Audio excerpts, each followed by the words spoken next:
Alloh subhanahu va taolo o'zining payg'ambarlarini kitobida yod qilib maqtadiki, allazina yuballiguna risalatillah va yakhshawnahu va la yakhshawna ahadan illalloh. Allohning risolatlarini yetkazadigan kishilar. Allohdan qo'rqishadi. Allohdan boshqadan hech qo'rqishmaydilar. Rasululloh sallallohu alayhi va sallam bu narsadan namuna edilar. U kishidan biror bir tarixda rivoyat qilinmaganki, biror bir narsadan qo'rqqanlar deb.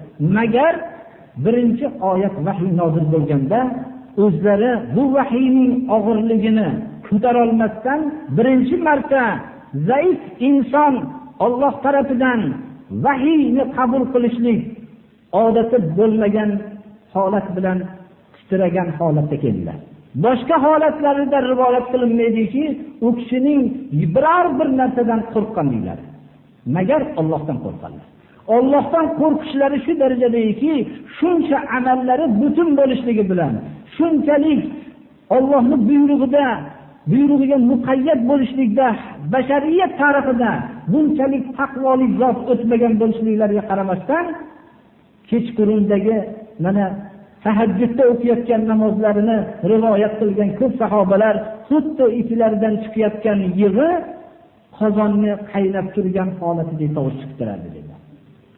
Rasululloh sallallohu alayhi va sallamning Allohdan qo'rqishlari qanchalik yuqori bo'lishligi bilan Allohdan boshqadan hech qo'rqmaganlar.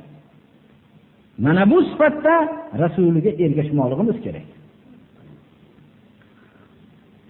Payg'ambarimiz sallallohu alayhi va sallamning dushmanlar ko'p bo'lgan vaqtida eng shajoatli sahobalar ham Ali ibn Abi Talibdek kishilar, Hamza ibn Abdul Muttalibdek shahidlarning sayyidi ham ish og'irlashgan vaqtda Rasululloh sallallohu alayhi va sallamning orqalariga o'tib himoyalanardi deyshadilar.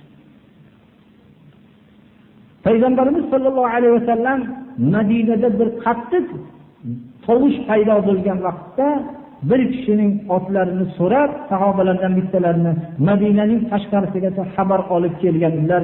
Sahobalardan bittalari men ham bu tovushdan chiqib borsam payg'ambarimiz sallallohu alayhi vasallam lan tura'u qo'rqmanglar, hamma xotirjamlik deb xabar olib kelayotgan holatda topdim dedilar.